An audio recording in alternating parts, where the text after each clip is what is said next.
Hello మావా, here comes a quick review of the film court. Movie వచ్చేసి court drama. Movie plot చాలా simple. Hero heroine love చేసుకుంటారు. Heroine వాళ్ళు కొంచెం rich and political background ఉంటుంది. Heroine వాళ్ళ ఇంట్లో తెలిసిపోయినప్పుడు హీరోపై రాంగ్ ఎలిగేషన్స్ పెట్టి కేసు వేస్తారు. అంతే, సినిమా ప్లాట్ ఇంతే, చాలా సింపుల్. ఇందులో గ్రేట్నెస్ ఏంటంటే కోర్ట్ డ్రామా ఏదైతే ఉందో అది మాత్రం టాప్ నాచ్. అసలు ఏం సోది లేకన్నా చాలా బాగా రాసుకుంటారు సీన్స్ అయితే. లీడ్ క్యారెక్టర్స్ ఏవైతే ఉన్నాయో వాళ్ళన్ని క్యారెక్టర్స్కి మంచి స్కోప్ ఉంది సినిమాలో. ఎక్స్పెషల్లీ శివాజీ ఉన్నాడుగా, చించేశారు మామ నెగిటివ్ రోల్లో. అండ్ బీజిఎం అని కూడా డీసెంట్గా ఉంది. అండ్ ఒక లవ్ సాంగ్ కూడా బాగుంది. ఈ మధ్యన ఇన్స్టాగ్రామ్లో యూట్యూబ్లో చాలా ట్రెండ్ అవుతుందిగా, ఆ సాంగ్ అయితే బాగుంది. Good interval.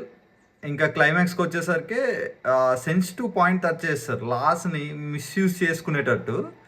అది చాలా బాగుంది. ఫైనల్లీ నా రేటింగ్ వచ్చేసి 4/5. And every one should watch this movie, ఎందుకంటే మంచి ప్లాట్ ఉంది. సో వీకెండ్గా వెళ్ళి చూసేయండి మా.